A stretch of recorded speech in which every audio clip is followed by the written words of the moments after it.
جانوروں والی حرکت نہیں کرے گا۔ ایک مرتبہ بایزید بسطامی رحمۃ اللہ علیہ اپنے چند شاگردوں کے ساتھ کہیں تشریف لے جا رہے ہیں، اتفاق سے سامنے سے کتا چلا رہا۔ جب کتے کو سامنے سے آتا دیکھا تو آپ لوگ کہہ گئے اب کتا کچھ کہتا ہے جو آپ کے شاگردوں کے پلے نہیں پڑا، لیکن کتے کی باتیں سن کر حضرت بایزید بسطامی رحمۃ اللہ علیہ زاروں کتار رونے لگے۔ آپ وہیں بیٹھ کے زمین پر رونے لگے۔ شاگردوں نے پوچھا کہ حضور آپ رو کیوں رہے تھے؟ کتا بھونکا تھا، بھگا دیتے، مارتے، چلا جاتا، رو کیوں رہے ہیں آپ؟ تو حضرت بایزید بسطامی رحمۃ اللہ علیہ فرماتے ہیں کہ وہ بھونکا نہیں تھا، بلکہ کتے نے مجھ سے کہا بایزید اس سے پہلے کہ تو آگے بڑھے میرے سوال کا جواب دیتا تھا۔ میں نے کہا بتا تیرا سوال کیا ہے؟ تو کتا مجھ سے کہنے لگا بایزید بتا وہ تیری کون سی نیکی تھی کہ جس کی وجہ سے اللہ نے تجھے انسان بنا کر پیدا کر دیا، اور میرا کون سا قصور تھا کہ جس کی وجہ سے مجھے کتا بنا کر پیدا کیا گیا؟ اے بایزید میرے سوال کا جواب دے، اس کے بعد آگے جانا۔ حضرت بایزید بسطامی فرماتے ہیں جس طرف میرا ذہن بھی کبھی نہیں گیا تھا، آج کتے کے سوال پر میرا ذہن وہاں چلا گیا۔ اللہ تبارک تعالیٰ قادر مطلق ہے، وہ چاہتا تو مجھے کتا بنا دیتا، اسے بایزید بنا دیتا، لیکن اگر میں انسان بنا کر پیدا کیا گیا تو اس میں میرا کوئی کمال نہیں ہے، یہ اللہ کا کرم ہے کہ اس نے مجھے انسان بنا کر پیدا کیا۔ اب آپ بتائیں انسان بنا کر اللہ نے ہمیں ہماری مرضی سے پیدا کیا کہ اپنی مرضی سے؟ جی اپنی مرضی سے، تو اس کا کتنا بڑا احسان ہے کہ اس نے ہماری مرضی سے نہیں اپنی مرضی سے انسان بنا کر پیدا کیا۔ تو انسان کو چاہیے کہ وہ انسان ہی بن کر رہے، کہ وہ انسان ہو کر بھی جانوروں جیسے کام کرتا ہے، کھڑے رہ کے پیشاب کرتا ہے، یہ انسان کا کام ہے۔ کھڑے رہ کے کھانا کھا رہا ہے، یہ انسان کا کام ہے۔ جہاں کسی کی بہو بیٹی کو دیکھا چل پڑا اس کے پیچھے پیچھے نفس کے چکر میں، یہ انسان کا کام ہے۔ یہ تو کام جانوروں کا ہے نا، یہ انسان کا کام ہے۔ انسان ہو کر ہم جانتے نہیں کہ انسان ہو کر پیدا ہونا کتنی بڑی نعمت ہے اللہ۔ ہمیں اور آپ کو احساس نہیں، جس دن احساس ہو جائے گا پھر جانوروں والی حرکتیں چھوڑ دیں گے انشاءاللہ۔ ایک مرد کئی عورتوں سے افیئر چلنا، شادی شدہ ہونے کے بعد بھی کئی عورتوں سے افیئر، پیار محبت، یہ بتائیے انسانوں کا کام ہے کہ جانوروں کا کام ہے؟ میرے پیارے آقا کے پیغمبروں، جانوروں کو اللہ نے عقل نہیں دیا، انسان کو اللہ نے عقل و شعور عطا فرمایا۔ بزرگان دین فرماتے ہیں انسان و جانور میں سب سے بڑا فرق عقل کا۔ اب جو انسان ہو کر بھی عقل سے پیدل ہو وہ گویا انسان ہو کر بھی جانور نما، وہ جانور نما انسان۔ تو سب سے بڑی نعمت اللہ نے انسان بنا کر پیدا کیا۔ اب دوسری چیز توجہ ہے آپ کی، اللہ نے صرف انسان بنا کر پیدا نہیں کیا، اللہ نے انسانوں میں ہمیں اور آپ کو صاحب ایمان بنا کر پیدا فرمایا۔ ورنہ انسان تو وہ بھی ہے جو سورج کو خدا بنائے بیٹھے ہیں، انسان تو وہ بھی ہے جو اپنی مرضی کے معبود بنائے بیٹھے ہیں، انسان تو وہ بھی ہے جو رب کی روزی کھا کر اسے رزاق نہیں مانتے ہیں۔ لیکن اللہ کا احسان ہے اس نے صرف انسان نہیں بنایا، انسانوں میں اللہ نے ہمیں صاحب ایمان بنایا۔ اور اللہ کی تیسری نعمت، میں 4 نعمتیں گناتا ہوں، تیسری نعمت کیا ہے؟ اللہ کی تیسری سب سے بڑی نعمت یہ ہے، دیکھیں جنہوں نے آدم علیہ السلام کا کلمہ پڑھا وہ مومن ہوئے کہ مومن نہیں ہوئے؟ بتائیے مومن ہے کہ کافر ہے؟ جی تو ایمان والے تو وہ بھی ہو گئے۔ جنہوں نے نوح علیہ السلام کا کلمہ پڑھا کشتی نوح میں سوار ہوئے، جنہوں نے موسیٰ علیہ السلام کا کلمہ پڑھا، اسماعیل علیہ السلام کا کلمہ پڑھا، جنہوں نے سلیمان علیہ السلام کا کلمہ پڑھا، یہ سارے کے سارے ایمان والے، اور یقین جانے یہ سب بھی جنت میں جائیں گے۔ یہ جو تمام انبیاء پر ایمان لائے، ان کی شریعت کو اپنایا، ان کے پیچھے چلے، یہ بھی صاحب ایمان، یہ بھی جنت میں جائیں گے۔ لیکن اللہ کا کتنا بڑا کرم اور احسان ہے، اللہ نے صرف ہمیں انسان نہیں بنایا، اللہ نے صرف ہمیں ایمان والا نہیں بنایا، بلکہ اللہ نے ہمیں اور آپ کو اپنے محبوب کا امتی بنا کر پیدا فرمایا۔ 1,24,000 40,000 کم و بیش انبیاء میں رب چاہتا کسی بھی نبی کا امتی بنا دیتا، یہ اس کا احسان ہے کہ اس نے بنایا تو اپنے حبیب کا امتی بنایا. اور آپ جانتے صوفیہ لکھتے ہیں کہ تقریباً 20 یا 22 انبیاء ایسے گزرے جنہوں نے اللہ کی بارگاہ میں دعا کی کہ مولا ہمیں اپنے حبیب کا امتی بنا دے، ہمیں اپنے حبیب کا. اعلیٰ عظیم البرکت کے والد مولانا نقی علی خان رحمۃ اللہ علیہ سورہ علم نشرہ کی تفسیر میں لکھتے ہیں کہ ایک رات موسیٰ علیہ السلام اپنے کمرے میں بیٹھے توریت کی تلاوت کر رہے تھے. توجہ ہے آپ کی، توریت شریف پڑھ رہے تھے. توریت پڑھتے پڑھتے ایک امت کا ذکر آیا. اب توجہ چاہیے، ایک امت کا ذکر آیا. آپ نے توریت شریف کو بند کیا اور اللہ کی بارگاہ میں عرض کیا کہ مولا میں نے اس کتاب میں ایک امت کا ذکر پڑھا، وہ امت جو سب سے آخر میں آئی لیکن جنت میں تو انہیں سب سے پہلے داخل فرمائے. جو سمجھے انہوں نے سبحان اللہ کا، باقی کو سمجھ میں نہیں آیا. اے اللہ وہ آئیں گے سب سے آخر میں لیکن سب سے پہلے جنت میں وہی جائیں گے.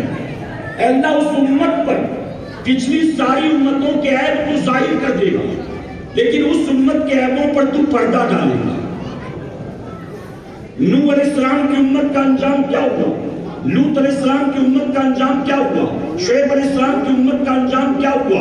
اے اللہ تو اس امت پر ساری پچھلی امتوں کے گناہ ظاہر کر دے گا لیکن اس امت کے گناہوں پر تو پردہ پوشی فرمائے گا، ان کے گناہوں کو کسی پر ظاہر نہیں کرے گا. اے اللہ وہ امت جب نیکی کا ارادہ کرے گی، ارادہ کرتے ہی تو ان کو نیکی کا ثواب عطا کر دے گا لیکن جب وہی گناہ کا ارادہ کریں گے تو جب تک گناہ کریں گے نہیں ان کے نام اعمال میں تو گناہ نہیں لکھے گا. اے اللہ وہ امت جو دن اور رات میں 5 وقت تیرا سجدہ کرے گی لیکن تو ثواب ان کو 50 وقت کے نمازوں کا عطا کرے گا. اے اللہ میں تیری بارگاہ میں دعا کرتا ہوں وہ امت جس کے مقام کو تو نے اتنا بلند کر دیا ہے وہ امت مجھ کو عطا فرما دے، اس امت کا نبی مجھ کو بنا دے. تو جانتے ہو رب نے کیا فرمایا؟ رب نے فرمایا اے موسیٰ وہ امت میں کسی اور کو نہیں دوں گا، وہ امت میں اپنے محبوب کو عطا کروں گا، وہ امت میں اپنے حبیب کو دوں گا. تو جانتے ہو پھر موسیٰ علیہ السلام نے کیا کیا؟ عرض کرتے مولا یہ تیرا فیصلہ، تیری مرضی، اگر تو مجھے اس امت کا نبی نہیں بناتا نہ بنا، تیرا احسان ہوگا تو مجھے بھی اپنے حبیب کا امتی بنا دے. یعنی نبی نہیں بنتا کوئی بات نہیں، اس امت میں مجھ کو شامل کر دے. تو ذرا سوچے جن کی امت میں پیدا ہونے کے لیے انبیاء دعا کرتے ہیں، اللہ کا کتنا بڑا کرم ہے، اللہ نے بن دعاؤں کے ہمیں اس محبوب کو امتی بنا دیا. اور اس کے بعد اللہ کا چوتھا سب سے بڑا احسان ہم پر کیا ہے جانتے ہو؟ ارے حضور کی امت میں تو وہ بھی ہے جو چکرالوی ہے، حضور کی امت میں تو وہ بھی ہے جو بوچالوی ہے، حضور کی امت میں تو وہ بھی ہے جو نیچروی ہیں، حضور کی امت میں تو وہ بھی ہیں جو کہتے ہیں کہ نبی مر کر مٹی میں مل گئے ہیں معاذ اللہ. حضور کی امت میں تو وہ بھی ہے جو کہتے ہیں کہ معاذ اللہ نبی قیامت میں اپنی بیٹی فاطمہ کے بھی کام نہیں آئیں گے.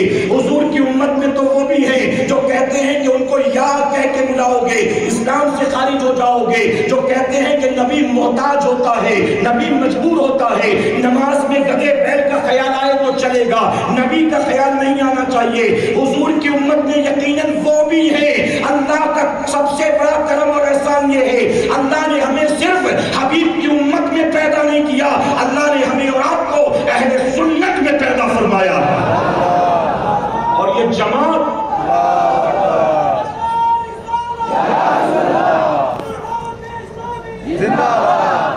تو اللہ کے تمام احسانات میں سب سے بڑا احسان کہ اللہ نے ہمیں نہ مرزائیوں میں پیدا کیا، نہ قادیانیوں میں پیدا کیا، نہ چکرالیوں کوچالیوں میں پیدا کیا، نہ شیعوں بوریوں کوجاؤں میں پیدا کیا. اللہ نے ہمیں اور آپ کو سنیوں کے گھر پیدا فرمایا. اور یہ اللہ کی سب سے بڑی نعمت ہے کہ الحمدللہ. اور میں علماء کی موجودگی میں پوری ذمہ داری کے ساتھ ایک بات کہنا چاہوں گا. آج جتنے بھی مسلمانوں میں پھرتے وہ سب اپنے منہ میاں مٹھو بنتے ہیں، وہ تو بنے، لیکن حق یہ ہے کہ کل قیامت میں انہیں جنت تو کیا جنت کی خوشبو بھی میسر نہیں آئے گی. اگر جنت میں جائیں گے تو صرف اہل سنت والجماعت کے لوگ جائیں گے. اور اس جماعت کے اس جماعت کے حق پر ہونے کی سب سے بڑی دلیل کیا جانتے ہو؟ اس جماعت کے سب سے حق پر ہونے کی سب سے بڑی دلیل یہ ہے کہ شروع سے لے کر اب تک جتنے اولیاء کرام پیدا ہوئے اللہ نے سارے ولی اسی جماعت میں پیدا فرمائے. آپ کو کسی فرقے میں کوئی غوث نظر آتا ہے؟ کسی فرقے میں کوئی مخدوم نظر آتا ہے؟ کسی فرقے میں کوئی خواجہ نظر آتا ہے؟ کسی فرقے میں کوئی درویش نظر آتا ہے؟ کسی فرقے میں کوئی مجذوب نظر آتا ہے؟ اللہ کا احسان کہ اللہ نے سارے ولی اسی جماعت میں پیدا کیے، اور یہ سب سے بڑی دلیل ہے اس جماعت کے حق ہونے کی. جانتے اس کی وجہ کیا ہے؟ اس کی وجہ کہ اللہ کا جو ولی ہوتا ہے وہ بے ایمانوں کے گھر پیدا نہیں ہوتا، اللہ کا ولی ایمان والوں کے گھر پیدا ہوتا ہے. تو یہ ایمان والوں کی جماعت ہے کہ الحمدللہ، یہ حق والوں کی جماعت ہے کہ الحمدللہ. میں اپنی قوم کے جوانوں سے کہتا ہوں، میری قوم کے جوانوں غور سے سنو، اگر تم سے کل کوئی آ کر یہ کہے کہ ہمارے ساتھ چلو ہم حق پر ہیں، ہمارے ساتھ چلو ہم تمہیں قرآن دکھاتے ہیں، ہمارے ساتھ چلو ہم تمہیں بخاری مسلم دکھاتے ہیں، تم جو یہ کر رہے ہو یہ کہاں لکھا؟ تمہارے پاس اگر اس کا جواب نہ ہو تو یاد رکھ، جواب نہ ہونے کی بنیاد ہمارے وہ عقائد یا معاملات غلط نہیں. میں آپ کو ایک سوال پوچھتا ہوں، علماء کی موجودگی میں آپ مجھے بتائیں، ہم سب خوش عقیدہ سنی مسلمان ہیں کہ الحمدللہ، ہم غوث و خواجہ والے، ہم 11ویں 12ویں والے، ہم جتنی محبت صحابہ سے کرتے ہیں اتنی اہل بیت سے کرتے ہیں، ہم حضور کی محبت میں کمپرومائز کرنے کو تیار نہیں. ہم اپنی طبیعت میں سمجھوتا کر سکتے ہیں، اپنی ذات کے لیے سمجھوتا کر سکتے ہیں، لیکن اللہ رسول کی بات پر ہم اللہ رسول کی بنیاد پر سمجھوتا نہیں کر سکتے. کوئی کمپرومائز نہیں ہوگا. میرے پیارے آقا کے پیروانوں، میں آپ سے پوچھتا ہوں ایک سوال، ہم سب کچھ کرتے ہیں لیکن ہم جو کچھ کر رہے ہیں اگر ہم سے کل کوئی ان چیزوں کے بارے میں پوچھ بیٹھے تو ہمارے پاس اس کا جواب نہیں ہوتا. مثال کے طور پر کل کوئی آپ سے پوچھے کہ کھانا سامنے رکھ کر فاتحہ کرنا کہاں سے ثابت ہے، بتاؤ. آپ میں سے کتنے ہیں جو جواب دے سکتے ہیں؟ میں علماء کی بات نہیں کر رہا ہوں، اور علماء کی بات اس لیے نہیں کر رہا ہوں کیونکہ ایسے اعتراضات کرنے والے علماء کے پاس آتے ہی نہیں. یہ تو ڈھونڈتے ہیں رسم و رواج والا کوئی سنی ملے، جمعہ کی 2 رکعت والا اور جمعرات کو مزار پہ جانے والا سنی ملے، کوئی لنگر ٹیک چادر والا سنی ملے. وہ ڈھونڈتے کہ ایسا کوئی ملے تو برین واشنگ کرو، ایسا کوئی ملے تو جو اپنے اندر بدعقیدگی کا وائرس آ گیا ہے اس کو اس میں ٹرانسفر کرو. میرے پیارے آقا کے پیروانوں، اگر کوئی پوچھے کھڑے ہو کر صلاۃ و سلام پڑھنا کہاں لکھا ہے، بتاؤ بخاری مسلم میں. ہم سب پڑھ رہے ہیں، بچپن سے پڑھ رہے ہیں، لیکن جواب ہے ہمارے پاس. اگر کوئی کہے مزارات اولیاء پر جانا کہاں سے ثابت ہے، چادر چڑھانا کہاں سے ثابت ہے، یا رسول اللہ کہنا کہاں سے ثابت ہے، ہمارے پاس کیا جواب ہے؟ اگر وہ کہیں 11ویں کی محفلیں کہاں سے ثابت ہے، 11ویں کی نیازیں کہاں سے ثابت ہے، 11ویں کا جلوس کہاں سے ثابت ہے، 12ویں کے جلسے کہاں سے ثابت ہے، 12ویں کا جنازہ سجاوٹ کہاں سے ثابت ہے، حضور کی میلاد کہاں سے ثابت ہے، کیا صحابی نے منایا تھا، کیا صدیق اکبر نے منایا تھا، کیا بخاری مسلم میں اس کی دلیل موجود ہے؟ میں پوری ذمہ داری کے ساتھ کہتا ہوں ہم سب کر تو رہے ہیں بچپن سے، لیکن ہم نے کبھی ان چیزوں کو سیکھنے کی کوشش نہیں کی. ہم صرف رسم و رواج والے سنی بن کر رہے ہیں. غلط تو نہیں کہہ رہا میرے بھائی. اگر آج آپ دین کو نہیں سیکھو گے تو یاد رکھنا کل آپ کے ہاتھ سے آپ کی نسلیں نکل جائیں گی اور آپ انہیں بچا نہیں سکو گے. آج غیر پوچھتا ہے تو گالی دیتے ہو، آج کوئی باہر والا آ کر پوچھتا ہو تو آستین چڑھا لیتے ہو. کل جب آپ کا 18 سال کا جوان بیٹا یہ سوال کرے گا تو کیا جواب دو گے؟ ممکن ہے کہ آپ کا بیٹا آپ کی زندگی میں آپ کے سامنے سنی بنا رہے، لیکن جیسے ہی آپ کی آنکھ بند ہوگی فوراً بدعقیدہ ہو جائے گا، گمراہ ہو جائے گا. باپ تو زندگی پر یا حسین کہتا رہا، باپ کے مرتے ہی بیٹا کہے گا یزید حق پر تھا معاذ اللہ، یزید امیر المومنین تھا معاذ اللہ، ساری غلطی تو حسین کی تھی معاذ اللہ. تب بتاؤ کیا کر لو گے قبر میں سوائے پچھتانے کے؟ اس لیے میرے نبی نے فرمایا تھا کم نصیب ہے وہ باپ جو اس حال میں مرے کہ اس کی اولاد جاہل بن جائے. کہیں گے کہاں چاہیے؟ میں تو کانوینٹ میں پڑھا ہوں، میں تو ٹیوشن بھی لگایا ہوں. میں نے تو ڈونیشن بھی دیا، میں تو اچھی انگریزی اسکول میں پڑھا ہوں. میرے نبی نے جس علم کی بات کی، بتاؤ کیا یہ وہ علم ہے؟ آپ کا بیٹا کانوینٹ میں پڑھ تو رہا، اس کو ہمٹی ڈمٹی جیک اینڈ جل 1 2 3 سب آتا ہے، لیکن اسی بچے سے پوچھو اس کو کلمہ بھی آتا ہے؟ آپ کا بیٹا آپ کی دیکھا دیکھی جمعہ کی 2 رکعت پڑھنے مسجد میں پہنچ جاتا ہے، لیکن آپ کے بیٹے سے کبھی آپ نے پوچھا بیٹا تجھے ثنا پڑھنا آتا ہے، تجھے سورہ فاتحہ پڑھنا آتا ہے؟ ارے نماز تو بات کی بات ہے بیٹا، وضو میں کتنی باتیں فرض ہے تجھے معلوم ہے؟ آج ہمارے یہاں جب شادیاں ہوتی ہیں، شادیاں ریاکاری اور دکھانے کا ایک سب سے آسان طریقہ بن چکا ہے. آج لوگ لاکھوں روپے خرچ کرتے ہیں اور لوگوں کی دیکھا دیکھی جن کی اوقات نہیں ہوتی وہ بھی گھر کے پیپر لون پر رکھ کر، وہ بھی زیور قرضے پر رکھ کر، قرضہ اٹھا کر وہ اپنی بیٹی بیٹوں کی شادی کرواتے ہیں. آپ ذرا دیکھیں کہ ہال بڑا سے بڑا ہوتا ہے، کھانے پینے کا اہتمام بھی اچھا خاصا ہوتا ہے، شادی کے کارڈ بھی سینکڑوں میں چھاپے جاتے ہیں، مجمع بھی ہزاروں کا بلایا جاتا ہے. اپنے بیٹے بیٹیوں کی شادی میں آج ماں باپ لاکھوں روپے خرچ کر دیتے ہیں، لیکن پورے ہندوستان میں جہاں جاتا ہوں ہر ماں باپ سے ایک سوال پوچھتا ہوں، اپنے بیٹے کے سر سہرا باندھنے کے لیے، اپنی بیٹی کے ہاتھ پیلے کرنے کے لیے تو نے لاکھوں روپے تو خرچ کر دیے، لیکن شادی کرانے سے پہلے کیا تو نے انہیں غسل کا طریقہ بھی سکھلایا تھا؟ کہ صبح اٹھنے کے بعد بیٹا غسل کیسے کرنا معلوم ہے؟ فنکشن ہال والا سکھائے گا؟ کون سکھائے گا آپ کی اولاد کو؟ جب ماں باپ نہیں سکھا سکتے تو دنیا سے کیا توقع کی جا سکتی؟ ہم خوش عقیدہ سنی مسلمان ہیں، ہمارے باپ دادا بھی تھے، ہماری نسلیں رہیں گی کہ نہیں رہیں گی آپ نے کبھی اس کے بارے میں سوچا؟ آپ سفر کرتے ہیں تو موبائل ہاتھ میں کہ کہیں نہ گر جائے، نہ بھولوں نہ چوری ہو. آپ نے اگر جیب میں پرس رکھا ہے تو بار بار دیکھتے کہیں گرا تو نہیں، کسی نے نکالا تو نہیں.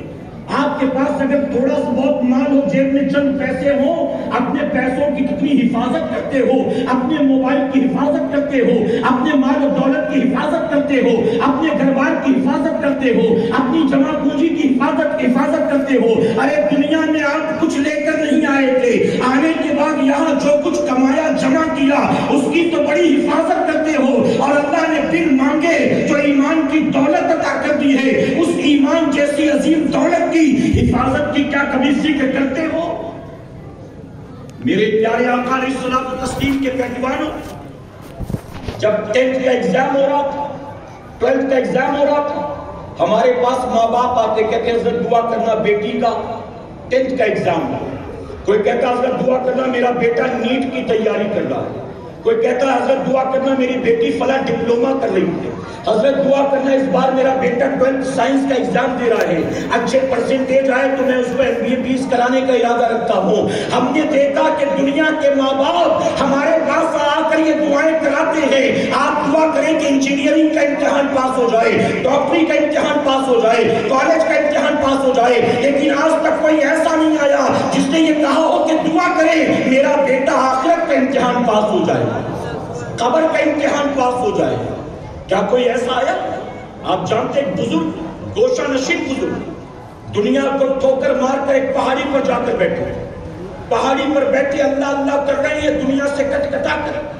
لوگ ان کے پاس آتے تھے دعائیں کرانے کے لیے، لوگوں کی لائن لگی رہتی تھی. ایک دن وہ بیٹھ کر بابا زارو قطار رو رہا تھا، لوگوں کی بھیڑ جمع ہو گئی. لوگوں نے کہا کہ آپ رو رہے ہیں؟ یہاں لوگ روتے ہوئے آتے، مسکراتے ہوئے جاتے، پریشان آتے، خوش ہو کر جاتے، لیکن آج آپ خود ہی رو رہے، رونے کی وجہ کیا؟ وہ بابا کہتا 30 سال ہو گیا. کتنے سال؟ 30 سال ہو گئے. ارے جس دنیا کو ٹھوکر مار کر میں اس پہاڑی پر آ کر بیٹھا ہوں، مجھے تعجب ہے آج تک میرے پاس لوگ وہی دنیا طلب کرنے کے لیے آتے ہیں. کوئی آخرت مانگنے آیا نہیں، سب دنیا مانگ رہے. اچھا آپ بیٹھے رہے، ڈسٹرب نہ کریں. اگر سید صاحب آئیں گے بھی تو یہی آئیں گے نا. اگر آپ اچھل کود کر ڈسٹربنس پیدا کریں گے تو زیادہ ثواب مل جائے گا. آپ بیٹھے رہے اطمینان سے، وہ آئیں گے تو آ جائیں گے، یہی آئیں گے. آپ بیٹھیں گے، آپ دیکھیں گے بھی، بیان بھی سنیں گے. ہم نے ان کی تعریف یہی کی، کوئی نہیں آئیں گے انشاءاللہ. آپ اطمینان سے بیٹھیں. اچھا میری بات سمجھ نہیں آ رہی آپ کو؟ آپ مجبوراً بیٹھے ہوئے ہیں جی. میری باتیں یہ کوئی کام کی نہیں ہے. اللہ اللہ رب محمد صلی اللہ علیہ وسلم محمد صلی اللہ علیہ وسلم. پیچھے سے اب چونکہ نعرہ لگ رہا ہے آنے دے سید صاحب کو, جب تک میں انتظار کرتا ہوں سید صاحب آ جائے پھر میں اپنی دعوت اسلام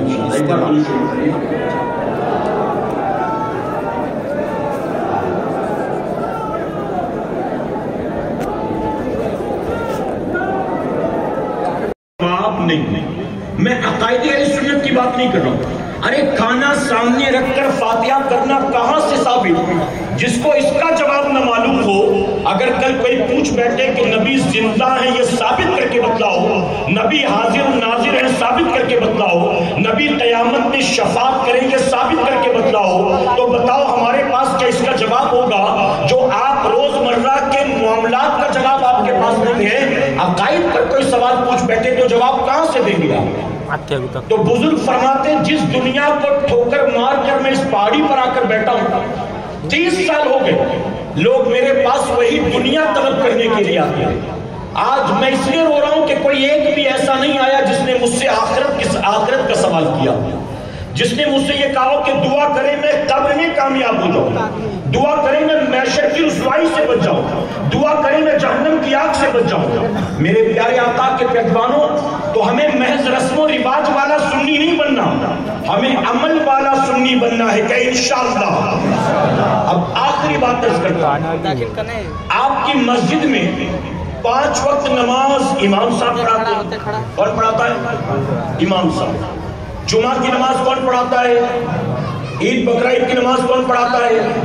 کسی کا انتقال ہو جائے آپ بلاتے ہیں نماز جنازہ کون پڑھاتا ہے؟ کسی کی شادی ہو تو نکاح کون پڑھاتا ہے؟ آپ کے گھر میلاد ہو تو آ کر میلاد کون سناتا ہے؟ کسی کے گھر فاتحہ کرنا ہو تو کون کرتا ہے؟ یہ سارا کام آپ کی مسجد کا امام کر رہا ہے. آپ اپنی مسجد کے امام سے بس یہی فائدہ اٹھا رہے ہیں. آپ اپنی مسجد کے امام سے حقیقت میں جو فائدہ اٹھانا چاہیے اس کی فکر بھی نہیں کرتے. میں کہتا ہوں اگر آپ اپنی مسجد کے امام صاحب سے یہ کہیں کہ امام صاحب نماز عشاء کے بعد مجھے 5 منٹ کا ٹائم دیں گے کیا؟ توجہ ہے آپ کی؟ امام صاحب سوچیں گے شاید کہیں فاتحے کے لیے لے جانا ہوگا, شاید کسی کو دم کرانا ہوگا, پانی پھکوانا ہوگا. عشاء کی نماز کے بعد امام صاحب سے کہیں کہ حضرت نہ آپ کو مجھے کہیں لے جانا ہے, نہ فاتحہ کروانا ہے, نہ کوئی وظیفہ سیکھنا ہے, بس آپ مجھ پر اتنا کرم کریں, آپ مجھے 5 منٹ کا ٹائم دیں. آپ عشاء کی نماز کے بعد جب سارے چلے جائیں بیٹھ جائیں, میں آپ کے سامنے 2 رکعت نماز پڑھ کر دکھاؤں گا, آپ دیکھ لیں کہ مجھے صحیح سے نماز پڑھنی آتی ہے کہ نہیں آتی. کیا بتائیے امام ناراض ہو جائے گا؟ میرے پاس فالتو ٹائم نہیں ہے, میں تو سمجھا تو دعا تعویذ کی بات کرے گا, جھاڑ پھونک کی بات کرے گا, اس کے لیے میرے پاس ٹائم نہیں. کیا بتاؤ امام یہ کہے گا؟ لیکن آپ نے کبھی یہ فائدہ اٹھانے کی کوشش کی؟ آپ اگر اپنی مسجد کے امام سے کہیں کہ حضرت 5 منٹ کے لیے وضو خانے پر چلیں, آپ بس دیکھیں میں آپ کو وضو کر کے دکھلاتا ہوں, آپ دیکھ لیں میرا وضو صحیح ہے کہ نہیں ہے. امام بتاؤ کیا ناراض ہو جائے گا؟ آپ کی رہنمائی کرے گا کہ نہیں کرے گا؟ لیکن آپ نے کبھی یہ فائدہ اٹھانے کی کوشش کی؟ ایک نوجوان نے مجھے کال کیا, اس نے کہا کہ حضرت میں جمعہ پڑھنے جا رہا ہوں لیکن آستین اتنی ٹائٹ ہے کہ اوپر نہیں چڑھ رہی, میں کیا کروں؟ میں نے کہا کونی سمیت دھونا فرض ہے. اس نے کہا آستین اوپر نہیں چڑھ رہی. میں نے کہا کونی سمیت وضو میں دھونا فرض ہے. اس نے کہا حضرت میں کہہ رہا ہوں نا آستین اوپر نہیں چڑھ رہی. یعنی اب اس کو کوئی شارٹ کٹ بتا سکتا ہے کوئی شارٹ کٹ؟ میں کہوں گا پنجے دھو لے, کلائی دھو لے, مسا کر لے, کہوں گا. میں نے کہا آستین اوپر نہیں چڑھ رہی, یہ تیرا پرابلم ہے, کپڑا اتار دے پھر وضو کر, اور وضو کر کے پھر سے پہن.